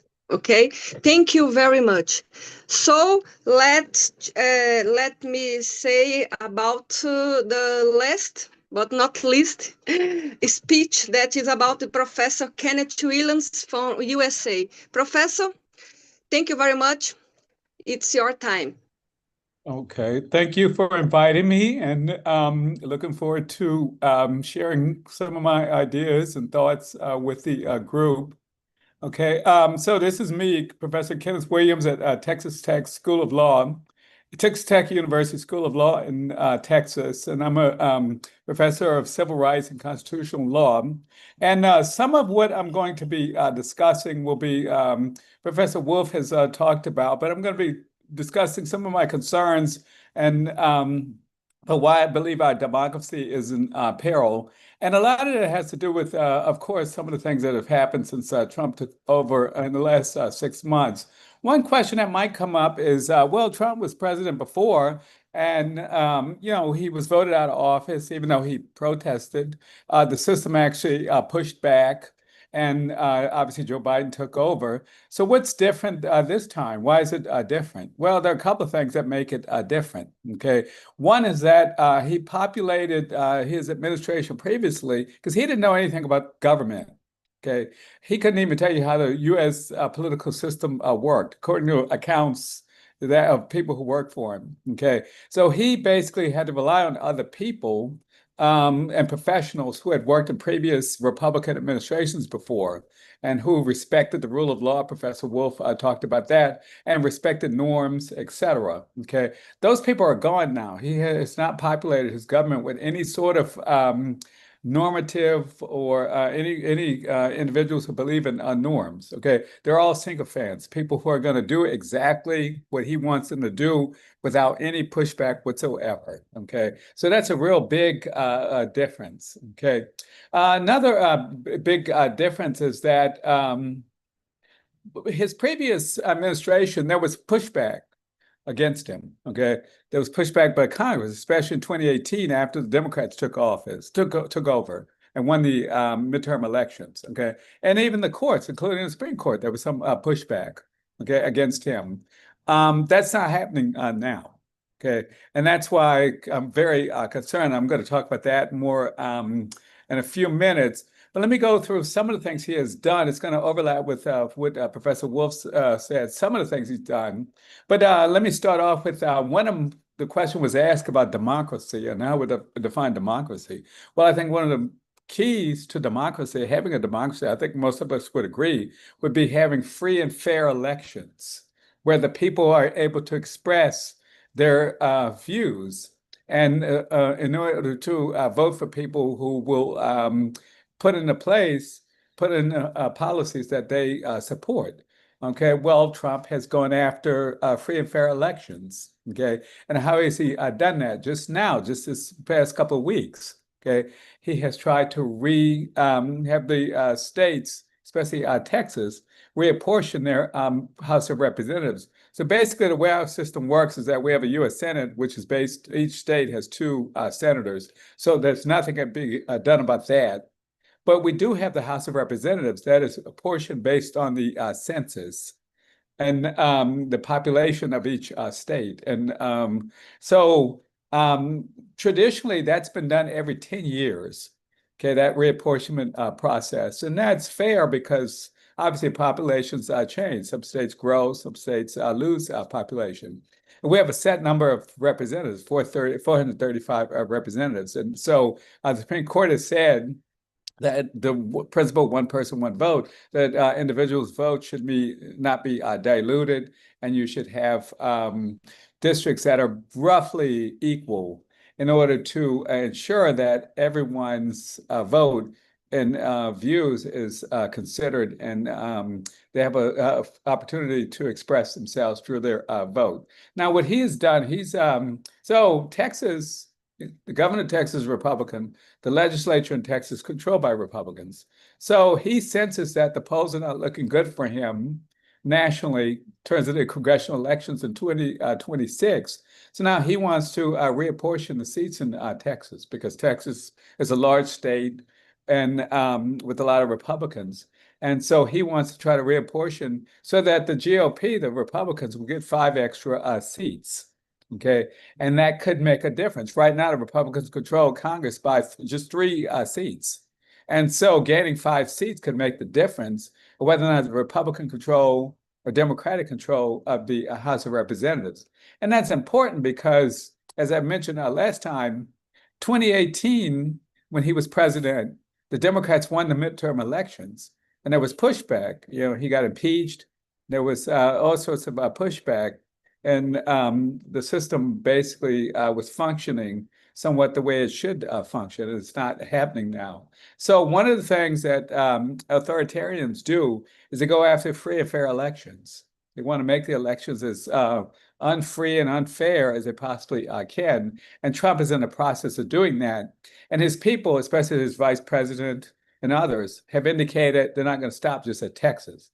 They're going to go to other states like Florida and Indiana and try to Missouri, and try to reapportion some of those states in order to give the Republicans an advantage. And Professor Wolf talked about the rule of law in the Supreme Court, but this is an area where the Supreme Court has basically said this is called, we call it in America, political gerrymandering. And the Supreme Court has said that, so basically that means that you draw districts for Congress, and you do so in a way that advantages one of the two parties. And our Supreme Court has said that, well, that's a political question. We're not going to touch that. We're not going to consider political gerrymandering. So basically, we're going to leave that to the political process. Well, the problem with that is when you have like in Texas, Florida, you have a political process controlled by one party, they're able to dilute the votes of millions of voters in their states and the wishes of their voters. So that's one thing he is doing. He's trying to basically change the electoral process to benefit Republicans. And that's a way of moving toward authoritarianism and undermining democracy. Okay, Professor Wolf mentioned also another way that authoritarians operate is that they go after their political opponents. Okay, Professor Wolf mentioned that his administration has announced that they're investigating President Obama's individuals who worked in his administration, President Biden's administration. Ironically, though, President Biden and President Biden, based on the Supreme Court decision, would probably have immunity, and so he couldn't go up them directly. but he is threatening to go after individuals who work for those presidents. And so obviously that has a real impact. That's one thing that you study authoritarians. It's one thing they do regularly in order to obtain power and to maintain power is to go after the political enemies. Okay, he's even gone after state officials. There was a woman in New York, the Attorney General of New York, Letitia James. Okay, she brought a suit against him because she alleged that he committed fraud. Well, he was a businessman in New York. And the courts in New York agreed with her. So it wasn't like it was some frivolous political attack. The court found that he actually did commit fraud. Okay, well, has now his people, the Department of Justice, which traditionally was independent, he has them going after her now. She's being investigated. Okay, and in many of those cases, let me say, I don't think there would be an actual conviction if these people were forced to stand trial. The problem would be that they have to hire a lawyer. They have to go through all the stress of defending themselves. Okay, and that's part of what the goal is here. Okay, even if they don't end up with a conviction, they put these people through years. It will take years to clear their name and to resolve these cases. And that, I think, is part of the motivation. Okay, Professor Wolf, I mentioned also he's using the military. We have a law. We have laws in the United States that basically prohibit the military from being used for any sort of law enforcement purpose. Okay, the Posse Comitatus Act. Okay, but there is an exception for if there's an actual insurrection. Federal military troops can be used temporarily, okay, to put down insurrection. Okay, but basically we cannot, under the law in the United States, and this shows the breakdown of law, because now here in Los Angeles and today in Washington, D.C., he's using the military for law enforcement purposes, domestic law enforcement purposes. By the way, in Washington, D.C., the crime rate has gone down. So there is no reason to use even if it was permissible under the law. There's no outbreak of crime. Obviously, there is some crime, but every city and state has crime. But this could be a prerequisite of using the military in democratic cities. And what I'm concerned about is closer to the election. Okay, he might decide that, oh, well, San Francisco and Chicago, the crime rates have gone up as we get closer to the election, and sending in federal troops. Okay, well, that could have a real intimidating impact on the vote and suppress the vote if he were to do that. So that is a very real concern.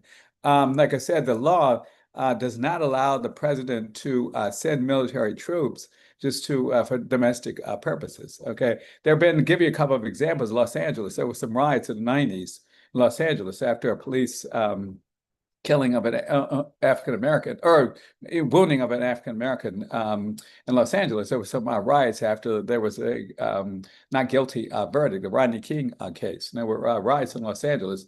And there were troops sent by President Bush, but that was in actual riots that were occurring. And the key is that was at the request of the local officials. Both the governor and the mayor of Los Angeles requested the troops. Okay, and that's typically the way it's been done. Okay, and it's been rare that it's been done that federal troops have been dispersed to a city, but it's always been done in the past at the request of local officials. Also happened in the 1960s. Lyndon Johnson did it. Okay, he sent troops to some cities that were under attack. Okay, let me also add that Washington, D.C. I don't think it's an accident that Washington, D.C. has a large Black population. The officials who run Washington, D.C. are African-American. And so I don't think there's a coincidence there. Let me put it this way. You're not going to see any troops in Salt Lake City, Utah, which is overwhelmingly white. Those sort of places, you're not going to see federal troops. Okay, they're going to be cities with large minority populations and democratically run cities. Okay, Professor Wolf mentioned his deportation policies. He's empowered ICE, which is the Immigration Customs Enforcement agencies. They're literally grabbing people off the streets. They're going to schools. They're going to sporting events to grab. They're engaging in racial profiling. They just filed a request with the U.S. Supreme Court asking for the right to racially profile, to consider race in their immigration enforcement. And Professor Wolf mentioned earlier that quote unquote big beautiful bill. Well, one of the things the big beautiful bill does is it provides significant funding for ICE. So we're going to have many more ICE agents as a result of that quote unquote big beautiful bill. And we're going to have many ICE agents who are going to be violating people's rights. And Supreme Court, the way things are going, they very well may give the administration the permission, the carte blanche, to consider race and immigration enforcement. And that has already caused terror and fear in Latino communities. And there are all sorts of problems. They won't come forward when there are crimes. They won't participate. They won't report crimes. I mean, all sorts of problems. Domestic violence becomes more prevalent when individuals were afraid to report crime. So it really does have an impact, not only on the individuals who are seized, and oftentimes, as Professor Wolf said, there are American citizens who are being seized. Okay, but just because they're Latino, they're being seized and not in no consideration as to whether or not they're actually American citizens. But it has an impact beyond those individuals in creating fear in these communities. So that's a real concern. And he has deported people without giving them a due process. There was an individual who was deported to El Salvador without any due process. So he's also cleared by the Supreme Court. He now can deport. They allowed him to deport individuals to countries, third countries, that the individual being deported has no connection to. Okay, like Sudan and Rwanda. So just imagine if you're from Venezuela or you're from Cuba or wherever, Dominican Republic, and you're being deported to Sudan or Rwanda. Okay, so but the Supreme Court, with their approval, he has begun to do that. Okay, one thing that has impacted in Brazil, he has imposed tariffs. Okay, well, under our Constitution, Congress has the authority to impose tariffs, not the President of the United States. That's a power specifically under our Constitution that's been given to Congress. Okay, not the President. Okay, he's claiming national emergency. Well, that case is running its way through the courts now. It looks like they're going to lose before the appellate court. But then the Supreme Court is the wild card. We don't know what's going to happen there. I was having a discussion with a colleague about it. Republicans have historically been opposed to tariffs, and it's a Republican court. So there is some hope that there would be some pushback by the court on his use of tariffs. My thought is that if they allow him to do that, they will allow him to do anything if they allow him to impose these tariffs, because there really is the Constitution and the laws of the United States, there really is no basis for a president to unilaterally impose tariffs on countries like Brazil, because he doesn't like the way the criminal justice system is functioning. Well, even if you accepted the proposition that the president could do it if there's a national emergency, how is that an emergency to the American people? There was an interview that Trump official was being questioned, and he was asked, well, how does those tariffs, how does that threaten what's going on in Brazil? How does that threaten the American people? Okay, that with Bolsonaro being prosecuted or not, over that whole process, how does that threaten or impact the American people? And he couldn't answer it. He just brushed it aside. Okay, you probably have heard another thing he's done. He issued an executive order. So the 14th Amendment of our Constitution clearly says that if you're born in the United States, you're a citizen of the United States. Okay, that was in response to the 14th Amendment was enacted in response to the Dred Scott decision. The Dred Scott decision held that African Americans, whether they were free or slaves, were not entitled to U.S. citizenship. Okay, so the Congress specifically wanted to provide that anybody born on United States soil is a United States citizen. The 14th Amendment clearly states that. Okay, and that principle has been upheld by the courts, the Supreme Court, previous Supreme Courts. have repeatedly upheld that. So we do have what's called birthright citizenship. You're born in the United States, with a couple of exceptions, like children of diplomats don't have citizenship. Enemy combatants who might have children here, a couple of exceptions like that. But for the most part, if you're born in the United States, you're entitled to citizenship. That's been the accepted viewpoint by Democrats, Republicans, conservative, liberal, across the political spectrum. Nobody has really challenged that prior to President Trump. And the key is that, of course, he's allowed to argue against birthright citizenship, but we don't change in the United States. We don't have a system, or didn't have one, where a president through an executive order could override the Constitution. That's not how our system works. Okay, if you want to change the Constitution, there's a process. You have to go through Congress, and then you have to get 3/4 of the states to agree to that provision. Okay, if they want to change the Constitution or alter it. Okay, it's not done by executive order. That's not even legislation by Congress. That's just a president, and he's issued a ton of executive orders. Okay, and going after marginalized people, institutions like Professor Wolf talked about, universities, law firms. Okay, so this just gives you a glimpse of what's happening.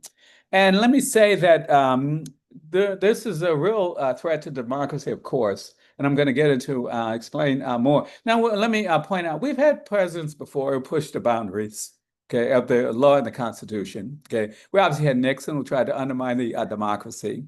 Okay, we had Truman, who tried to nationalize steel. We had FDR, who tried to pack the courts. We had Abraham Lincoln, who suspended the writ of habeas corpus. We've had presidents before. Okay, so this gets to the heart of my concern, which is that in all those instances, the system pushed back. So Nixon, the Congress, and the Supreme Court pushed back. He was forced out of office. Okay, Truman, the Supreme Court pushed back. He tried to nationalize the steel industry. The court pushed back and said, no, you can't do that. FDR tried to pack the courts. He didn't like the composition of the courts. The political system pushed back. The Congress pushed back. So no, we're not going to go along with that. And Lincoln's case, okay, Congress ultimately authorized and limited he sought congressional authorization for the suspension of the writ of habeas corpus, okay? The concern is that we're not getting pushback. The system is not working, okay? Under our system, okay, we have 3 branches of government. We got the presidency, the Congress, and the courts. The way it's set up, each is supposed to restrain the other, okay? When one exceeds their authority, then the other is supposed to step in and prevent that from happening, okay? And what's the concern that I have now is that the other branches are not pushing. The term has been used, imperial presidency. We are seeing that being created before our very eyes, okay? We have no pushback from the Congress, very little to no pushback from the lower courts have been pushing back, but the Supreme Court really has not pushed back, okay? 1 or 2 instances they did, okay? But that they have not served as a check on the presidency. So that's really the concern. Like I said, in the past, when presidents have overstepped their authority, there's been a pushback, okay? And they were not able to do so. And that's, I think, the real threat of democracy. We have a president who, through executive orders, is trying to change the Constitution through executive orders, okay? And who's attacking, as I mentioned, universities, Professor Wolf I mentioned, attacking universities, eliminating programs, eliminating departments that are, so Congress, okay? Well, one of the main powers given to Congress is the power to enact tariffs, okay? They have the power, clear power under our Constitution. No pushback whatsoever from Congress, okay? He has held up money that Congress has allocated, okay? No pushback by Congress, no response from Congress, okay? He has basically eliminated the funding for the Department of Education. That's an agency enacted by Congress. No pushback by Congress, okay? So Congress they've confirmed all these single fans, okay? Every single one of them. No pushback by Congress. Just last week, he didn't like the employment figures. So he fires the head of the Bureau of Labor Statistics, okay, because he didn't like the unemployment statistics. So now we're going to have statistics probably coming out of our government on things like unemployment and inflation, the GDP.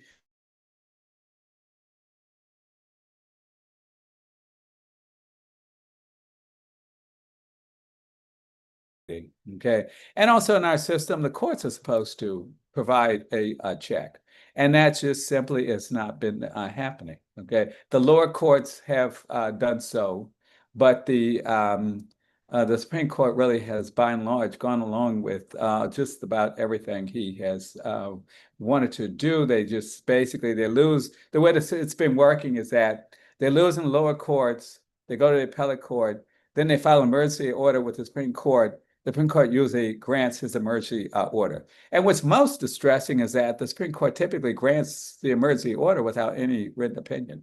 It's typically in the Supreme Court, traditionally, since the beginning of the founding of the country, Supreme Court transparency. Supreme Court articulates, well, why are we ruling the way we do? They call it out a shadow docket. The term has been used for it. So he applies to the Supreme Court emergency order. Supreme Court, like just this weekend, emergency order to use race in immigration enforcement.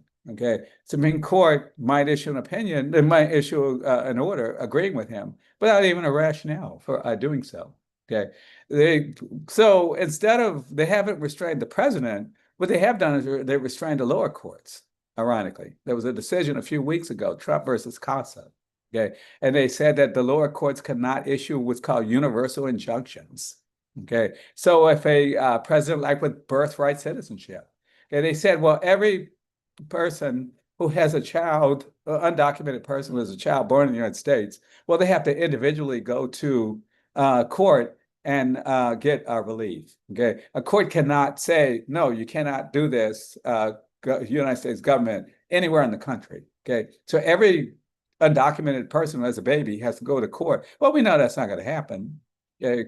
They don't have resources, they don't have the knowledge, they don't have the time, okay, to do that. Okay, so again, instead of suppressing the president, checking the president, they've checked the district. Okay. Professor Kenneth, please, yes. could you finish? Okay, we need to go to discussions and questions. Thank you very Okay, much. sure. Let me just point out there are other institutions we've relied on that have let us down. One of the biggest ones is the media. The media, he has sued the media. His tactic is to sue them, go after the press, sue them. And for the most part, they have capitulated to him. We, of course, have media that's still critical. But for the most part, they have this capitulated. So one of the biggest networks in the United States, CBS. Okay, they have agreed to even not only pay him millions of dollars, they even agreed to have government monitor the network for bias. I mean, imagine that, the government monitoring a independent media. Okay, so that's a problem, and he's mentioned law firms and universities he's going after. Okay, so the framers set up a system that they thought we would. They recognized at some point we would have a out of control president. They set up a system, but it just is not working. He has demonstrated that the framework that the framer set up is deficient, and you just it can't control, not control presidency. Okay, so my big hope is the 2026 midterms. I think he realizes that also. But that would be the hope that through the 2026 midterms, we'll start to get some accountability and some pushback from Congress. Okay, well, thank you, and I look forward to other presentations and questions. Okay, Professor Kenneth, thank you for your very important and panoramic considerations about the U.S. reality nowadays. So let's go to discussions and questions. I will let you free to talk each other. Okay, thank you very much. Who is the first, please? There is any questions, considerations? No? Oh, so I believe that this kind of seminar was a kind of catharsis, collective catharsis, to talk about, to denounce, to register at internet our considerations, our very important considerations, and the search for ways of thinking and the actions to our students, our colleagues, and society at all. That's my point. Thank you very much, dear all. Professor Saulo and Yes, Professor Hall, to Professor Errol, thank you very much. thank you, thank you. Thank you. Nice Thank to you. see I you. enjoyed everyone's talk. Mhm. Yeah. Ciao. Okay, till Ciao. tomorrow See you. at the same time. Yes. Mhm. Bye bye. Okay, Ciao, Bye. ciao. Goodbye, everybody. goodbye. Thank